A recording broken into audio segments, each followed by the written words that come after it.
Hey y'all, Coach in the Fight here, coming out of the Third Testament of the Bible. Yep, my new favorite scriptural document in the world.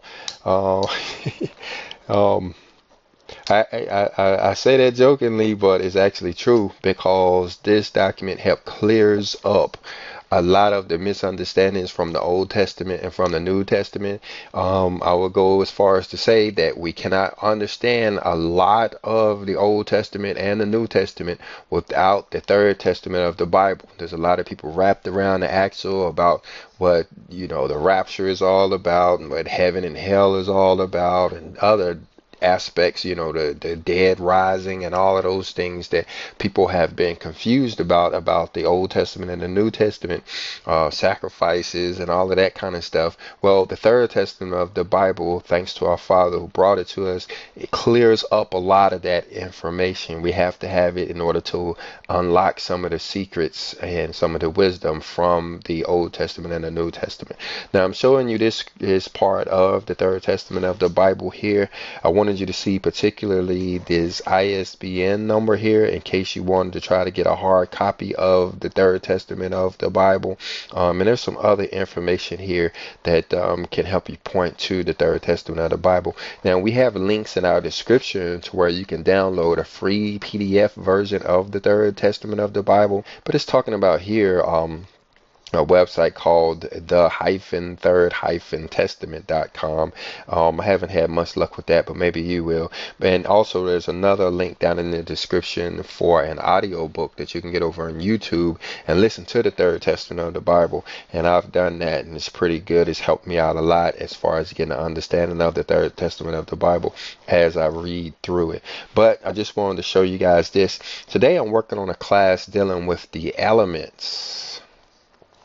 I wanted to look down through the scripture at the word element. This is basically a two-part class. First of all, I wanted to show you how the elements are going to control us, and then I wanted to show you how we are going to control the elements. I really started off this class wanting to show you how mankind can control the elements, but then as I was doing a little bit of research, I saw all of the verses to talk about the effect that the elements are going to have on mankind. And so I wanted to kind of add those two together.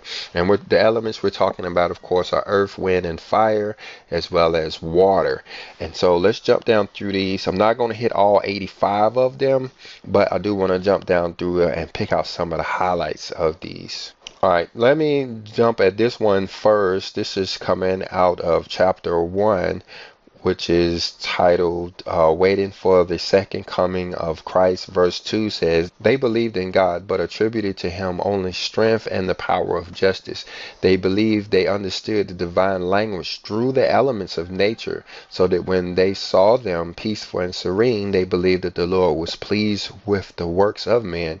But when the elements were unleashed, they believed they saw in them the manifest anger of God." So this is just telling us a little bit about where we come from as far as the elements are concerned. At one point we thought that they were the wrath of God, but we're going to find out that there is a link between our disobedience and the elements here in this class here. All right, now down here in 3, which is the spiritual son of the second coming, I wanted to look at verse 11. He says, "My people, if it was announced that my arrival would be amidst wars, unleashed elements in nature, epidemics, and chaos on earth, it was not I who caused these events. I came during this period because I knew that humanity would need me during the time of great ordeals." Now, here's a lot of confusion that we gained in the Old Testament and the New Testament of the Bible. We have to remember that these scriptural documents were transcribed or written down by prophets or the men of God, and they basically had to work with what they had and the way they understood things. And in a lot of times, they wrote it as if the Father, our Father in heaven, the one who creates us, was actually causing these wars and causing these unleashed elements and causing these epidemics and chaos and stuff. But that's just not true. We learned that our Father, he loves us, and basically what was going on was he was telling us that this kind of stuff was coming up on the earth. And one of the things that we have to look forward to because of his word that explain it to us is these unleashed elements. All right, now this is kind of jumping ahead of our class here, and I may do these in order just to keep myself from getting confused. But we're all the way down here in chapter 7, which is influence and significance of the spiritual teachings. Verse 55 says, when the persecution of my disciples is at its most intense, the elements will be unleashed, but shall be calmed by the prayer of these laborers, so that humanity may behold an example of the power that I have given them. Yeah, it is kind of jumping ahead because I wanted to talk about this in the second part of this class on how these laborers, as he's calling them, or disciples, as he's talking about them up here, will have the ability to control the elements. That's right, guys. We have the ability through prayer to control these elements. And our Messiah gave us this example when he told the storm to be quiet that time that he was on a ship sleeping, and they woke him up and said, hey, Messiah, master, we perished. And he woke up and pretty much told the storm to shut up and sit down, and the storm obeyed him. We have that power now. But the part that this is talking about right here is talking about the persecution of these disciples. And you see a little bit of this persecution going on now. You're probably feeling it more than you're seeing it right now. But this persecution is going to get more severe as we progress through the tribulation. And it is when it gets at its most intense that the elements will be unleashed. Talking about the earth, talking about the wind, talking about the fire, and talking about the water will be unleashed on mankind. And we're going to hear about some more details of that in this class.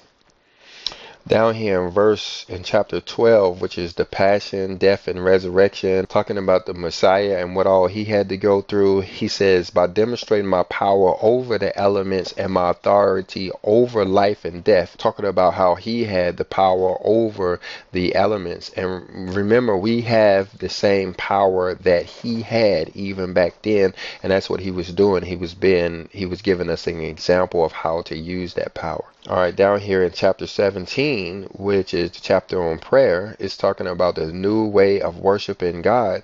Verse 132 says, the elements are unleashed against mankind, but you must not fear, for you know that I have given you the power to overcome evil and to protect your brothers.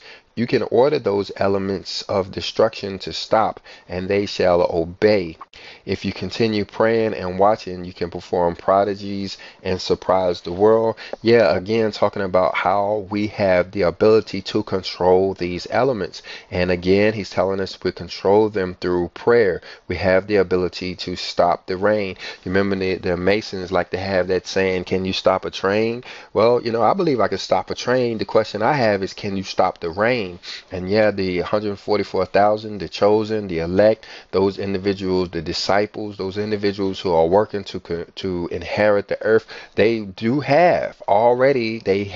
may not know it, they may not know how to use it, they may not know how to do it, but they do have the ability to control the elements.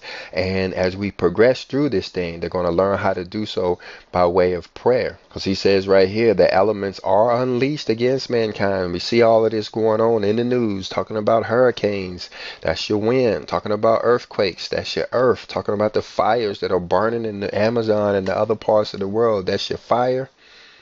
And talking about the floods and more hurricanes, that's talking about your water. All of these elements are unleashed against mankind right now. But what does he say? Do not fear, for we have the power to overcome and protect our brothers. And that is a key part to controlling these elements. It is to protect our brothers. We can't go out here and necessarily order the elements to do this just so we can impress our brothers. It's not to impress our brothers, but to protect our brothers. And that's a very important part, because if you go out here trying to put on a show for somebody and say, hey, I can stop the rain, watch this, you're going to fail. It's not going to work. But if your brother's in trouble and he's in need of some relief from these elements and you try it, it will work, guys. I've seen it work firsthand. You can control the rain. All right, we are way down here in chapter 18, works of charity and the central significance of love. Looking at verse 59, he says, "Have you sometimes observed how even the wild animals gently respond to a call of love? Well, in the same manner, the elements can respond. The forces of nature and all that exists within the material and spiritual world." Talking about the elements and how they will respond to us. Now, there's some things we have to know. That's why you want to stick around so you can find out how to do it. Don't just run outside, going off half cocked and start trying to control that storm. There's a little bit more information that you're going to have to get out of here before you actually go out there and try this stuff. All right, now this is kind of where I started off. Like I said, I wanted to do a whole class on our ability to control the elements, and this is coming out of chapter 25, which is called Nature, and it's a one section in there that starts at verse 14 called The Power of the Children of God Over Nature. I started off going to do a class on this one section, and then I ended up wanting to do it on all of what it talks about as far as the elements in the Third Testament of the Bible. But this is the part that talks about how mankind has the power over the elements. So let me come back to that at the end of it. Let's go on through these, and then I'll come back to this one at the end. Just a quick note up here in chapter 27, which is called the Beyond. He's saying that there are no material elements in the spirit world, and that's kind of important to know, is that once we go on to the afterlife, once we're dead and we go on to the spiritual realm, we can't count on any of the material elements there. There's no earth, there's no wind, there's no fire, there's no water there, and so I thought I'd bring that out. All right, down here in chapter 29, which is the purification and ascension of the spirits in the beyond, talking about where our spirits go and how they're purified and what happens to them after we die. Over there in chapter 29, verse 34 says, "Because of man, the elements of destruction have been unleashed, and war has sown its seed in every heart." Okay, now that's important to note because it is man that's going to cause these elements to arise against us.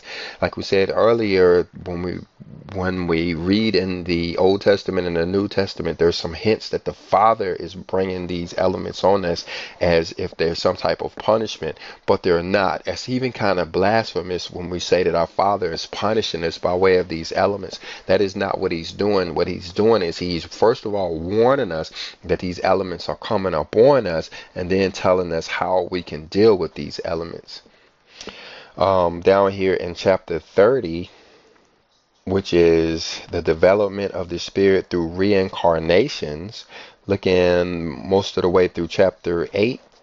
Instead of hiding its secrets, reveals them, and the elements, instead of being hostile, become your servants, collaborators, and brothers. This is talking about when we achieve harmony with all that surrounds us. And this is the big problem with humanity right now. We're not in harmony with nature. We're not in harmony even with our brothers. And this is why the elements and stuff is going to be so hostile towards us. But once we learn to regain this harmony, then the elements will become our servants. Yeah, right there it says servants, collaborators, and brothers. It's kind of odd, for the lack of a better word, how the scripture talks about elements as our little brother, says that we have dominion over it. When we are raised to fear the elements, it comes across as a little bit strange to think that we actually have power over nature. But that's when we go back to Genesis chapter 1, that's pretty much what it says, that nature was created for us and we have dominion over it.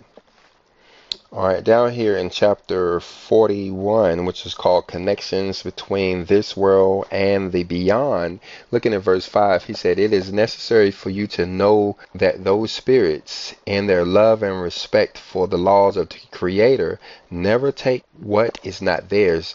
Neither do they touch what is prohibited, nor penetrate into places where they know they should not, so as not to disharmonize the elements of creation."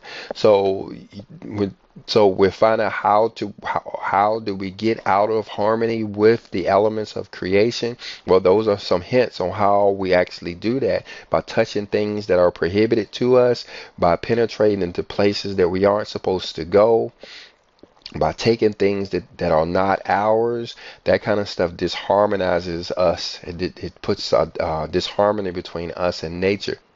Now, down here in chapter 41, the section called Disturbed and Malicious Spirits, verse 27 said, "This era is different from the first and second. Today, you live in a chaos of unchained elements, both visible and invisible." All right, so that's something to think about. What are the invisible elements? Is he talking about wind as an invisible element? No, you can see wind. You know what I mean? You go out there in a hurricane, you're going to see the wind. But, so maybe there are more than four elements. Some of these elements we don't even know about. But the thing about it, mankind has deteriorated to such a place of disharmony that we are in chaos with even elements that we don't even know about.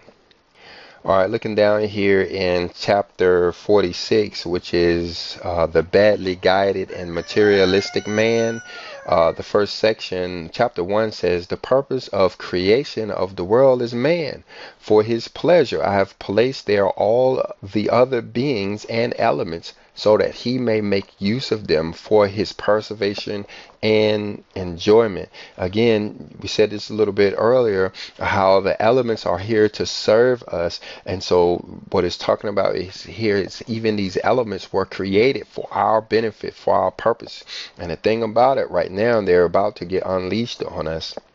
All right, now looking down here in chapter 48, which is called Spiritual Gifts and Spiritualization. This goes along with what we wanted this whole class to be about. Like we said, we're going to go back to that other class talking about nature and get into the nitty gritty of how we are supposed to be controlling the elements. Down here in verse 22 of chapter 48, it says, "This is the time in which the divine light shall shine plainly in my followers, who shall exhibit the gifts of the Spirit by showing that they do not need earthly goods nor material science to perform charity and work prodigies.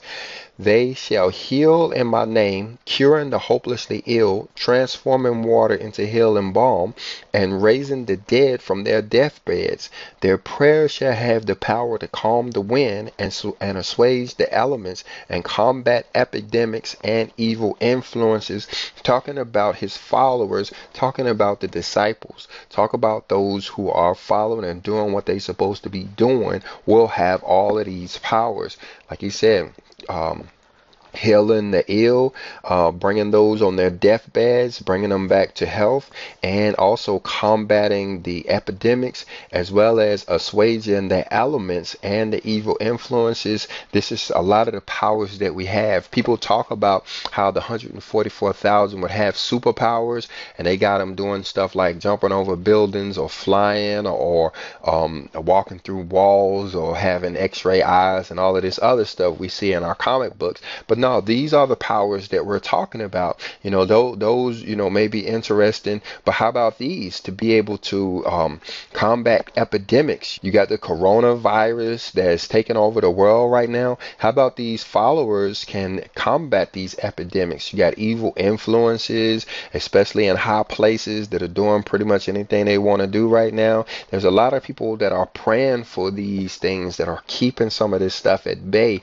You can imagine what life would be like if you didn't have these individuals that was out there praying for this. And for you guys who are new to our channel or new to this subject matter, just remember that this is how you control a lot of this stuff. This is how you calm the wind, assuage the elements, and combat epidemics is through prayer. We do have a lot of power through our prayer, and we need to use it. That's pretty much our number one weapon going into this tribulation is prayer. That is the number one superpower that the 144,000 will have, is the power of prayer.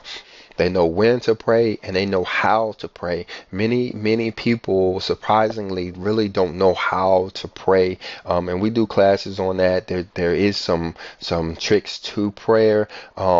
in order for your prayer to be heard. And just to touch on some of the highlights of what you need to know in order to have an effective prayer.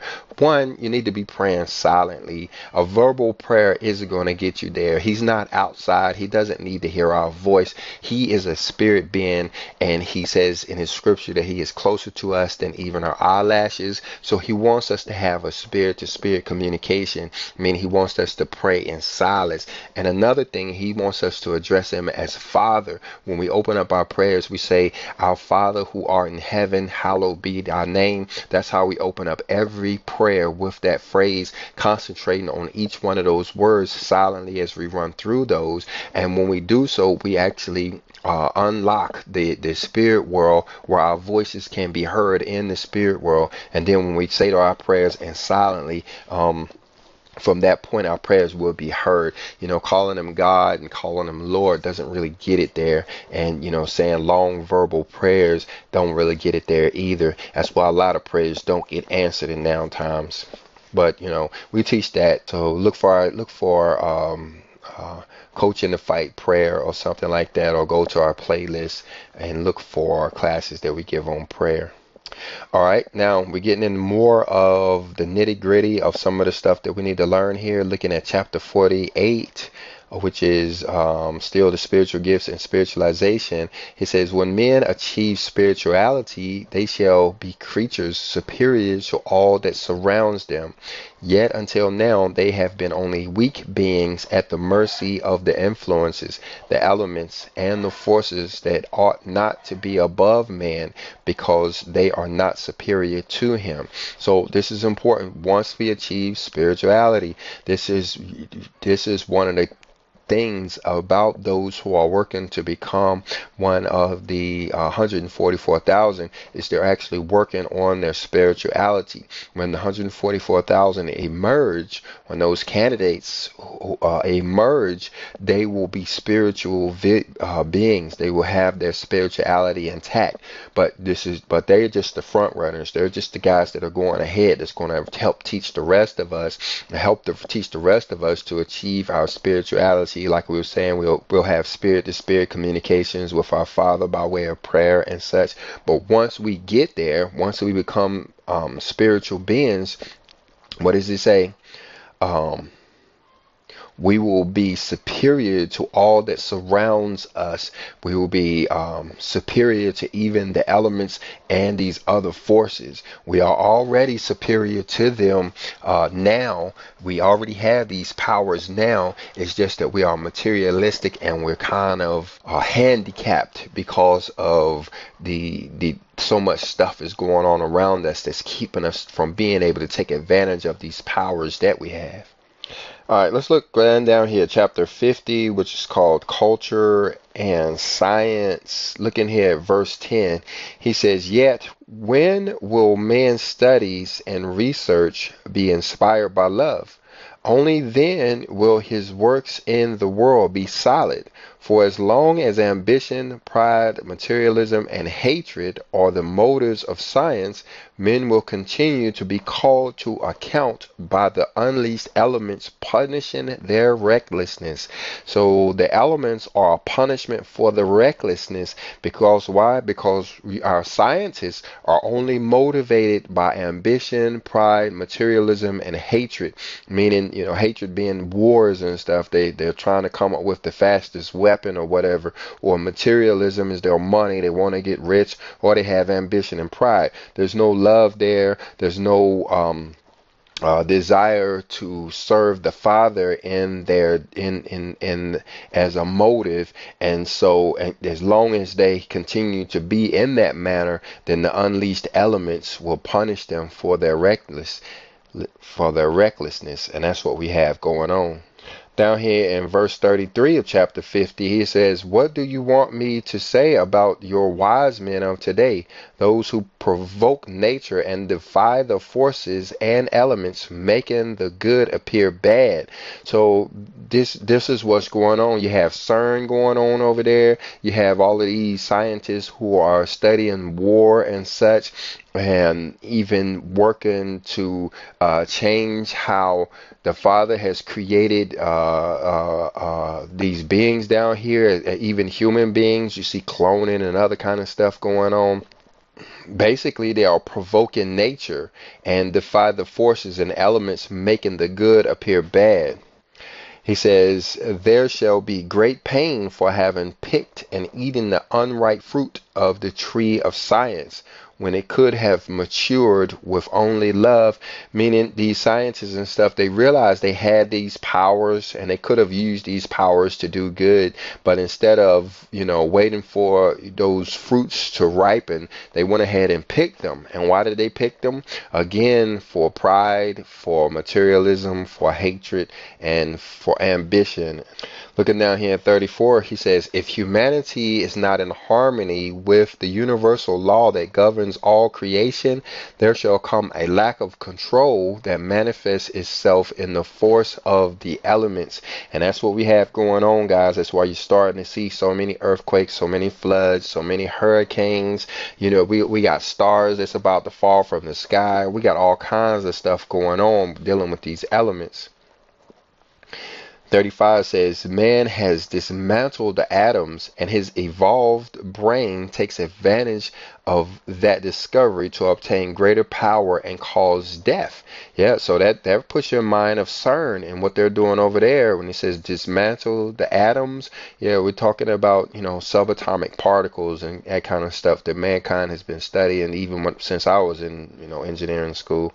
Verse 36 says, if man had evolved spiritually in step with his science and intellect, he would have taken advantage of the discovery of new elements for the benefit of mankind, but his spiritual backwardness is great. His selfish mentality has channeled his creative forces to the detriment of mankind, to the use of elements of destruction, leaving behind the principles of love and justice taught by Jesus.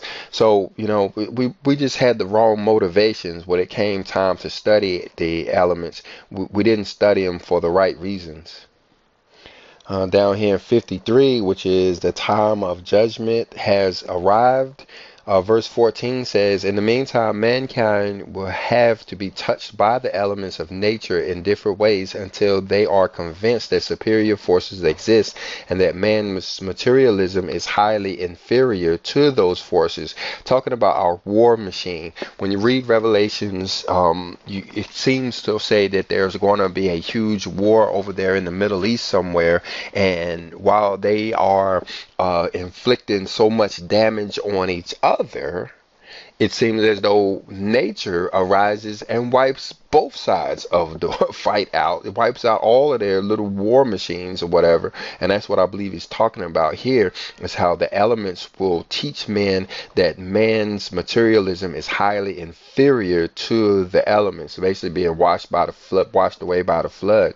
Verse 15 says, the earth will tremble, water will cleanse, and fire will purify humanity. So these are three of the elements here: earth, water, and fire. 16 says, all of the elements and forces of nature will make themselves felt throughout the world where human beings have not known how to live in harmony with the life which surrounds them.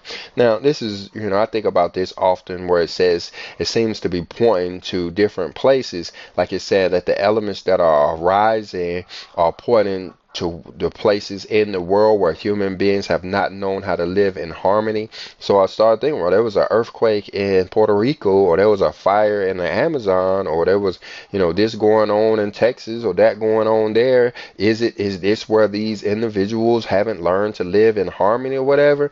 I don't like to think about that kind of stuff too much. So let's go on.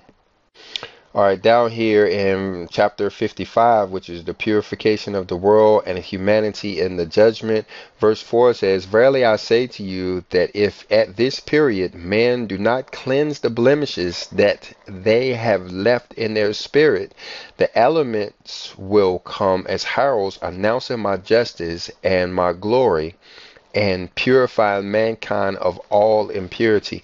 All right, so this is important. You hear about this a lot on our channel about how we're supposed to cleanse our blemishes, talking about the stains that we have left behind as we wasn't so good with our brothers and our neighbors, and we done wrong in our past. Sometimes it's something like we got away with this, we got away with those bad things that we did, but actually we left stains on our spirit. And what it's talking about here is how we have to cleanse those blemishes from our spirit. And if we don't, then the elements are going to come as heralds. The elements are going to come and straighten us out.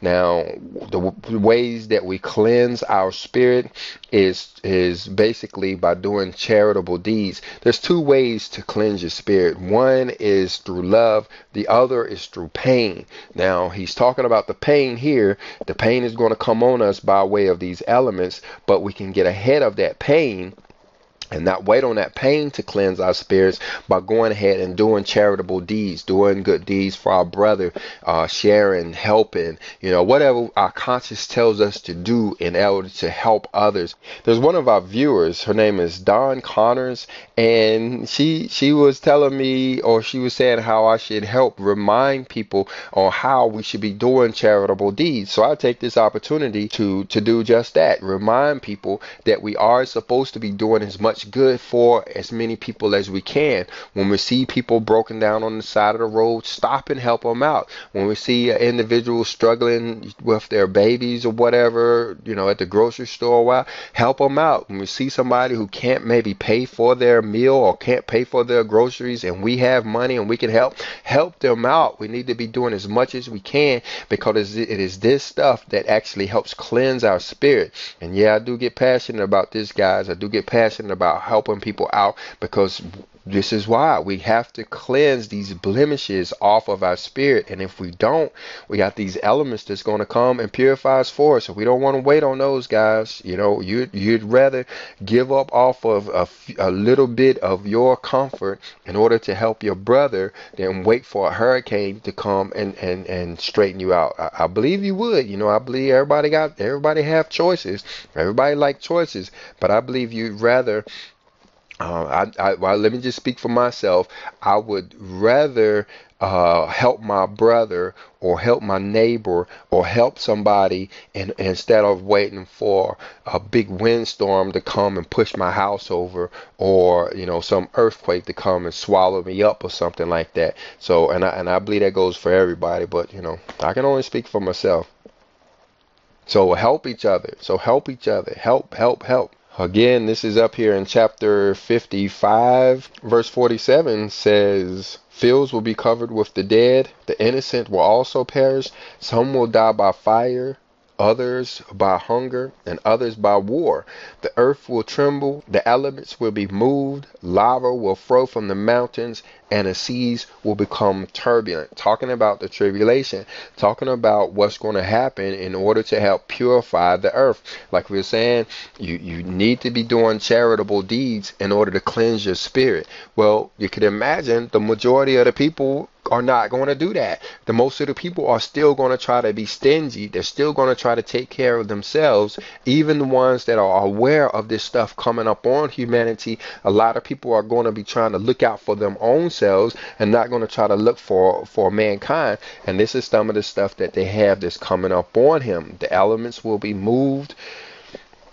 Wars, lava coming from the mountains. It's talking about volcanoes. There's a lot of bad stuff going to come, and with the purpose of purifying the world after this tribulation, after all of these events take place, all of our spirits are going to be cleansed. At least those of us that are still around, that are still living, every one of us is going to have a clean and cleansed spirit. There's some people who will refuse to do charitable deeds, and they will have so much wrong against them that the elements won't be able to cleanse their spirit in the flesh. And what's going to happen? Those elements are going to go ahead and kill those individuals and take them into the spirit world, where they're going to have to deal with their conscience, where then it's just going to be them along with their conscience, which is going to purify their spirit. That pain that they're going to feel from their conscience is described as the most intense fire that you can imagine. That's why they call it hell, because it's going to be like fire as their conscience bears down on them for the wrong that they've done. We don't want that, guys. Nobody wants to go through that hell. Nobody wants to go through that fire. So it's important that we cleanse our spirits down here on the planet. Like I said, I tend to get a little bit passionate about that kind of stuff. So let me go on.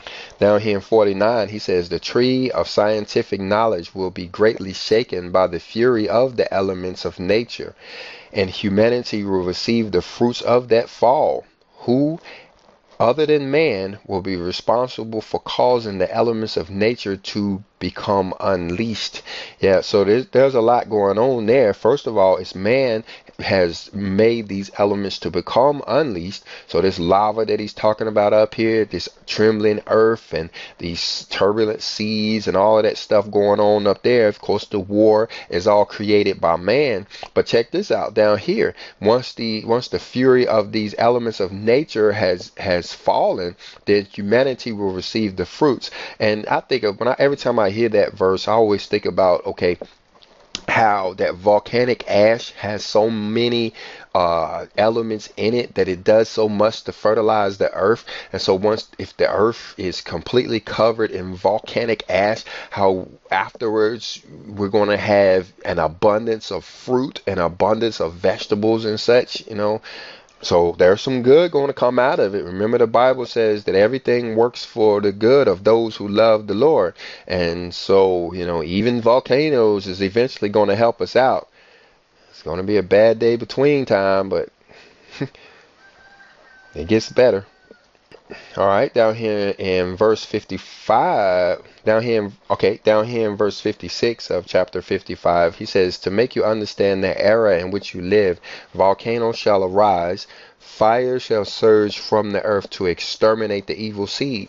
The wind shall be unleashed, the earth shall tremble, and the water shall sweep over the regions and nations. In that way, the elements will show their resentment of man. They have broken with him because man has been destroying one by one the bonds of friendship and brotherhood that tie him to the nature that surrounds him. All right, so this is key here, is because we've broken the bonds of friendship and brotherhood that we now can expect all of this other stuff to come up on us, like volcanoes and fires surging from the earth and the winds unleashed and all of that kind of stuff. These elements is what's going to teach mankind that we should have been doing better in the first place. Remember where we started this off? Well, back in chapter 1, men looked at the elements and saw things calm and thought that everything was going good. And when they saw the elements enraged, they thought that the Father was furious against them. Well, those people weren't crazy, and when they were doing bad things were happening. And that's what's going to be going on now because of the bad that we're doing and our refusal to change our ways. Then the elements are going to come in order to teach us. What does it say? To make us understand the era in which we live. Verse 58 says, many calamities will come upon mankind. Within nature there will be disturbances. The elements will be unleashed. Fire will devastate regions. The waters of the rivers will leave their course. The seas will undergo changes. This is a big deal, guys. We're hearing this over and over. And we hear that over there in Revelations too. We hear it all throughout the Bible on all of this stuff that's going to go on through the tribulation. It's a serious deal. These elements are serious, even more serious than the wars, because if you think about it, it's going to be the elements that's going to extinguish the war flame. The elements are going to be so severe that it's going to even destroy the wars that's going to cause the elements to become unleashed in the first place. That's some severe stuff. Right here in verse 60, he says, the elements await only the hour to unleash themselves upon the world to cleanse and purify the earth. So like in Revelations, what does it say? The four winds are being held back. So these elements are just waiting for the command to go out and do this stuff. You know, so that's something to think about. That that it's I described it in another video. It's like a mean old lady with her fist balled up, ready to lay wood on us. Because of all of the bad that we've done, and the Father is just holding her back, saying, "Wait, wait, wait. Let me get my people straight first before you drop the hammer on these people." And that's what he's talking about there in verse 60. 65 says, "Yet this new deluge shall not be as was the earlier era of water, for now the hand of man has loosed all of the elements, both seen and unseen, against him." Again, there are unseen elements that are coming against us. What are these unseen elements? You can see everything. You can see wind, you can see water, you can see fire, you can see the earth. It must be talking about something we ain't never even heard of that's about to come. But the thing is, it's coming against us. Verse 66 says, "The elements shall cry out for justice, and upon unleashing themselves, they will cause portions of the earth to disappear, becoming seas and seas to vanish where land arises." Guys, this is huge. You hear about over in Revelations how there's a huge earthquake that's supposed to take place. Look at this right here. He says, it's talking about right here, unleashing themselves, they will cause portions of the earth to disappear. Cause portions of the earth to disappear, becoming seas and seas to vanish where land arises. You're talking about continents going away. It talks about in another part of this chapter right here how I think it's 1/3 or 1/4 of the continents of the landmass is going to go away. Now, right here, down here in 69, 3/4 of the surface of the earth shall disappear. 3/4 of the surface of the earth shall disappear. Think about that for a second. 3/4 of the earth is going away. Only 1/4 shall remain as a refuge for those that survive the chaos. Guys, do you see how serious this is? Do you see what we're talking about here? Well, let me calm down. I need to relax. I hate to laugh, but this is serious stuff. The year down here, 75, he said the elements shall be unleashed. The cosmos shall move. Now we're talking about outer space now. The cosmos shall move and the earth tremble. You hear about this over in Revelations. It's telling you over in Revelations. The only thing about the Third Testament of the Bible is it's just expounding on some of this stuff and making some of this stuff make sense. But you see but the thing about it, we can control it. We can control it. So let's stick around till we get back to nature and see how we have power over this stuff. The cosmos, that's stuff from outer space.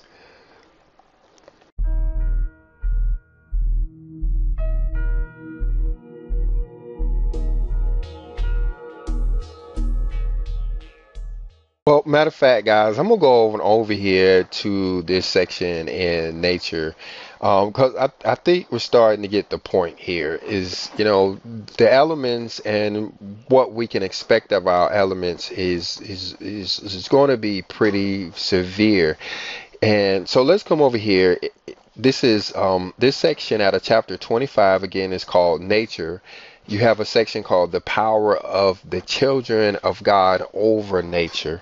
And that's the point that we want to get to. I don't want to scare anybody. I do want to bring it to your attention, so it doesn't shock anybody and you kind of know how serious we should be taking life at this moment.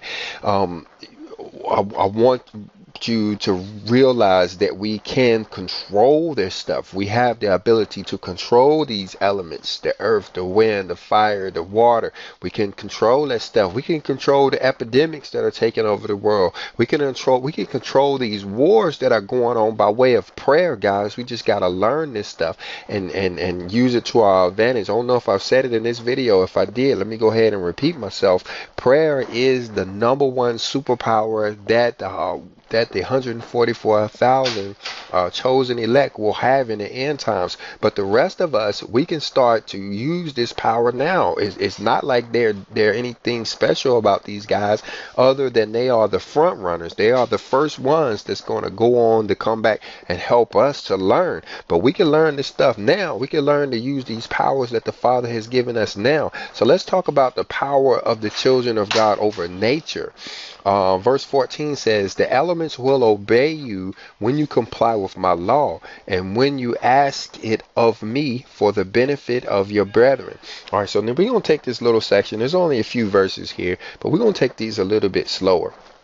And this is very important stuff to see right here. He says the elements will obey you when you comply with my law. Okay, so this is why a lot of people don't recognize that we can control the elements, is because a lot of people aren't obeying the law. The law we're talking about is over there. You can read about the law, particularly in the book of Exodus, the second book in our Bible. Everybody has a Bible. Pick up the book of Exodus and go to chapter 20 and read 3 chapters, 20, 21, 22, and 23. There's actually 4 chapters, but though that's what's called the book of the covenant, and those are the laws that he's talking about when he talks when he says obeying my law. That's what he's talking about. There's 613 laws in the Bible, but most of those just expound on what's in the book of the covenant. And most of those 4 chapters that you read about in Exodus 20, 21, 22, and 24 are actually just expounding on the 10 commandments that you find right there at the beginning of chapter 20. Very, very important stuff, guys. But if we want to ever control these elements, that's what we're going to have to do. We're going to have to get back into the law. There's another part in the scripture that says that people who are afraid of nature, they are afraid of nature because they're not in compliance with the law. And so if we want to not only not be afraid of nature, but actually make nature our little brothers and put it under our dominion, we're going to have to obey the law. Now check this part out right here. And when you ask of it of me for the benefit of your brethren. Okay, this is important here too, guys. We want to control the nature. We want to control nature, but we can't really control it for our own benefit, and we can't really control it to show off, or you're not going to be able to walk outside with your buddy and say, hey, let me show you I can control the rain, and say a quick prayer and the rain's going to stop. That's not going to happen. But if your brethren is in some kind of need of relief from the rain, and you understand the power of prayer, and you are within the law, you will be able to control the rain in order to help your brother in that moment. I've seen it happen, guys, and according to what we're learning here, we can control all of the elements in this manner. We just have to be within the law. I'm stressing that part because it's extremely important. We have to be within the law. But let's go on to verse 15. He says, have I not taught you that even the unleashed elements can hear your prayer and become calm? If those elements obey my voice, why should they not obey the voice of the children of the Lord when they have become prepared? All right, talking about this is talking about the Messiah over there. You remember there was an instance where the Messiah was on a boat sleeping, and the wind was about to overturn the boat. His disciples went down and said, Father, you're sleeping and we're about to be destroyed by this wind. And the Messiah woke up and told the wind pretty much to sit down and shut up. He said, peace be still.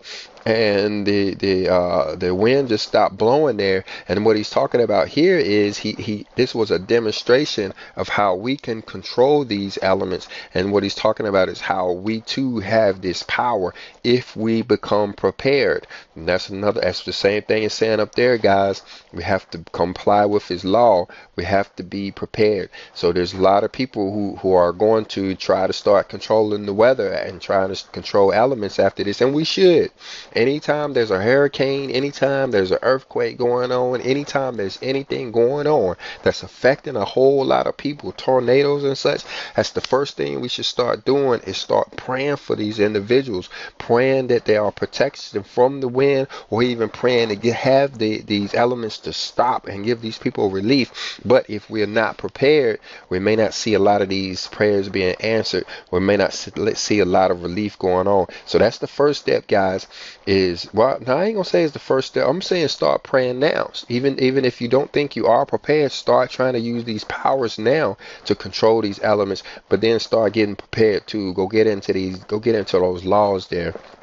Like I said, it's in Exodus chapter 20 through chapter 23. Exodus chapter 20 through 23. And what you're going to find, just for a hint, I know some of you are actually going to do it. What you're going to find is that you're pretty much in compliance with the covenant. The only things that you're out of compliance with are the statutes. The statutes are these mandatory feasts that we're supposed to be keeping every year. Feasts like unleavened bread, feasts like the Feast of Weeks, some call it Pentecost, and then the Feast of Booths or Feast of Tabernacles. These are 3 feasts that all of the children of Israel are supposed to keep 3 times in a year. There's actually 7 of them, but we read that there are 3 that are absolutely mandatory. And because we're not keeping these feasts, we're actually been tricked out of keeping these feasts. A lot of people aren't doing them. We actually replaced them. Instead of doing unleavened bread, people are doing Easter. Instead of doing tabernacles, they're doing Thanksgiving and that kind of thing. So but other than that, you'll find out that many of these laws are like common sense, how you treat your brother kind of stuff. So jump over there and take a look at that. But I'm gonna go on in this section here. Let's jump down here to verse 16. He says, I have given the Spirit power over the material world so that it may overcome the trials and come to its distinction. The struggle will be great, however, for since man has established on earth the only kingdom in which he believes, he has broken the harmony that ought to exist between him and that which surrounds him. Again, we're talking about this harmony here. This is why the elements are becoming unhinged, is because we have broken this harmony that we talked about a few minutes ago, and we need to regain this harmony. He says, from his proud throne he has wanted to submit all things to the power of his science and impose his will over the elements and natural forces. Talking about, like we said a few minutes ago, HAARP. That's HAARP. You can look that up, and how man has the ability to control the weather. CERN, you can look that up as CERN. You can look that up and see how they're controlling these subatomic particles and all of that kind of stuff. And there's some other stuff that man is working with. Nuclear weapons will fall under this. There are some other things that man is doing by way of his science to impose his will over the elements and the natural forces, and it's breaking the harmony, and it's going to cause, a lot of this what we're going to see. But again, even though man is doing this, we do have the power to control it, and actually we're going to have to help man out, who's going to basically make a huge mess. It is going to be the Father's people, who does he call it? The children of God, that's actually going to save man from this mess that he's going to make by way of his science. All right. He says, but he has not accomplished this because long ago he broke his ties of friendship with the spiritual laws, talking about the laws of Moses there. Though, and I keep wanting to talk about these laws because they're extremely important. But this is one of the things about the laws. The laws help us with our spirituality. We heard in another part of this video that once we become spiritual beings, we will have power over these elements. Well, it's the laws that help us to get back to where we're supposed to be spiritually. Just keeping it short, we kind of started off with our conscious was our guide. Conscious back in Adam's time, even Noah's time, Abraham, Isaac, and Jacob. Those guys, if you look at the scripture, they have been following the laws, even though they didn't have anything written down. It was because they were following the conscience. But when you follow the story really closely, what it seems happened is that the children of Israel ended up going into Egypt, where they lost contact with these laws. And by the time they came out of Egypt, now they had to have these, they lost contact with their conscience, is what it seems like, because when they came out of Egypt, they had to have the laws written down for them. Moses had to write them down for us. And so that's what the laws do for us. They are our schoolmaster. We learn over in the New Testament, they are our schoolmaster to help us get back to where we can actually hear from our conscience again and become conscious beings, thereby being spiritual beings. I know I talk a lot about this stuff, guys, but it's extremely important. Let's look at verse 17. He says, "Now, when I have told this people that the elements may obey them, there have been those who have not believed. And I say that they have had reason to doubt, for nature will never obey those who do not recognize it and who profane and mock it." All right, so now there's a lot of people watching this video, and they probably even clicked off already when we're talking about how we can control the elements. They're like, "Oh yeah, right, whatever." But nature is never going to obey anybody that's mocking it or profaning it. That don't even make sense. That you pick it on nature one minute and then the next minute you're asking nature to do you a favor. Who's actually going to do that? No, not even a person is going to do that. Now we're expecting nature to do that. No, it's not going to obey. We have to rebuild this harmony with nature for it to start to have respect for us and start to listen to us. All right, let's go on. It says, "But he who knows how to live in accord with the laws of the spirit and matter, who lives in harmony with all that surrounds him, will identify himself with his creator, making himself worthy of being served and obeyed by the elements, and as corresponds to all children who know to obey their father, the creator of all that exists." Okay, so this is important right here. If we want the elements to obey us, what does it say? Serve and obey. Do you want the elements to serve and obey you? Well, you have to obey your father, the creator of all that exists. How can you expect that the elements to obey you when you won't obey the creator? That don't really make sense. There's a lot of us parents out there who are in the same kind of boat. We're expecting our children to obey us, but we won't obey our Father, our Heavenly Father. It might be a disconnect there, but we'll say that one for another video. Let's go on down here to verse 18. He says, "I neither lie nor exaggerate when I tell you that the elements can hear your voice and respect and obey you." He said, well, what about those people out there in places like Katrina when they was having that big hurricane? And those people in Houston when they was having a big hurricane, and the people over in Puerto Rico that's having the earthquakes and all of the stuff that's going on over there. Okay, you say, well, why isn't the elements obeying their voice? Well, I can come up with a couple of reasons. First of all, are they asking to the elements to obey their voice? Do they have enough knowledge and understanding of their power over the elements to even ask the elements to stop? Or do they think that these elements are taken over by chance, that it's just something that's happened? The storm is just, it's just bad luck that they're getting the storm. And two, are they obeying the law enough to where they can actually have the power over the elements? It's a lot to think about there, but that's where you guys who are watching this video come in. You can actually pray for these individuals, knowing how this is working. When we see these storms on television and all on the radio, we hear about the storms on the radio or whatever, we can go in and we can start to take action by way of our prayers.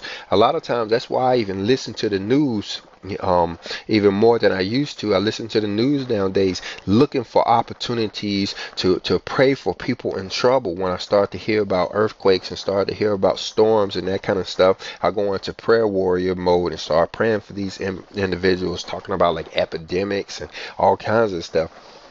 We have all kinds of things giving us the opportunity to get in and help our brothers by way of our prayers and these powers that we have. Verse 19 says, "The history of Israel was written as a testimony of my truth, and in it you can find that time after time the people of God were recognized and respected by the forces and elements of nature.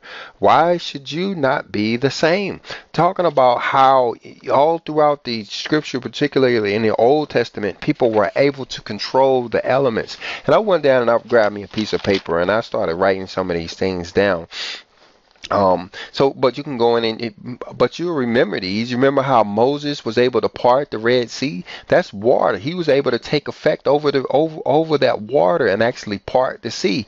And Joshua was able to command the sun. You read, I think it's like Joshua chapter 10 or something, where Joshua commanded the sun to stop moving. He told the sun to stop moving across the sky, and the sun actually stood still until Joshua finished doing what he was doing. He was in a war and needed some extra time, and he commanded the sun.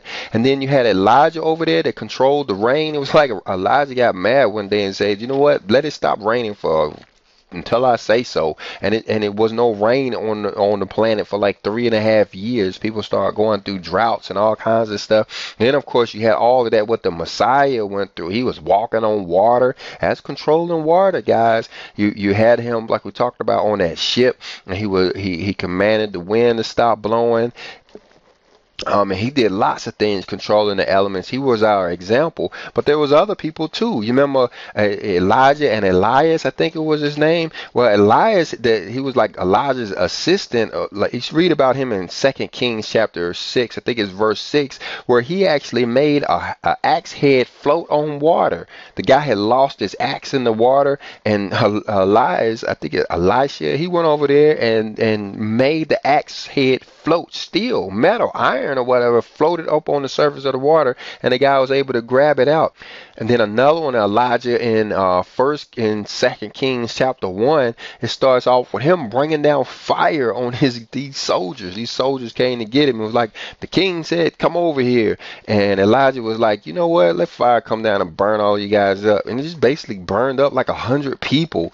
And then you had Moses and his earthquake he did over there in Numbers chapter 16, and don't mention the book of Jasher. All of that went over there in Jasher. Them guys were doing some stuff over there. That's a lot of where you have the modern day superpowers were based on the book of Jasher. You can read about those. But you know, a lot of things. Remember, Moses had the water to come out of the rock. And then, you know, Moses with all of the plagues and stuff, and how he was starting the plagues and stopping the plagues.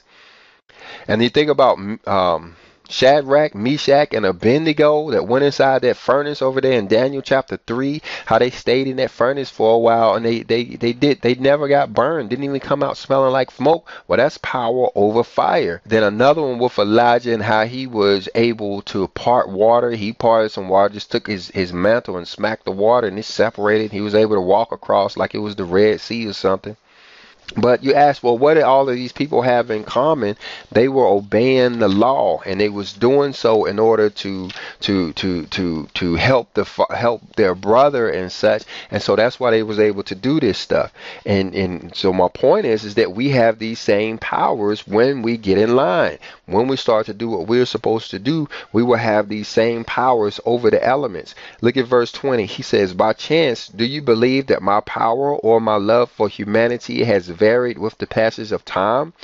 No, you multitudes that hear this word, the light of my spirit bathes you. The power and my love are eternal and unchanging." All right, so there's a lot going on there. I should have took it a little bit slower. But first of all, the powers that those guys had, we still have these powers today. We can still do this stuff today. And then secondly, right here, he's talking about the multitudes that hear this word, talking about the third testament of the Bible. You guys that are right here at the doorsteps of the tribulation, those people that hear this word here, he says, the light of my spirit bathes you. And we can hear about what he's talking about here, how we are a special people that are right here in this time.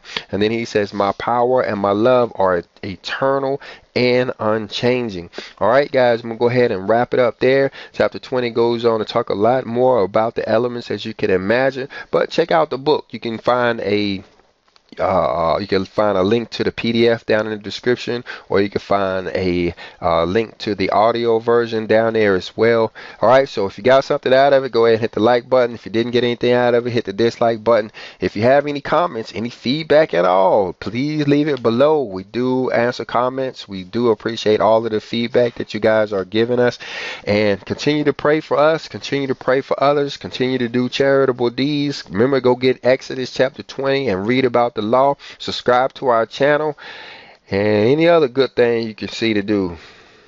Shalom.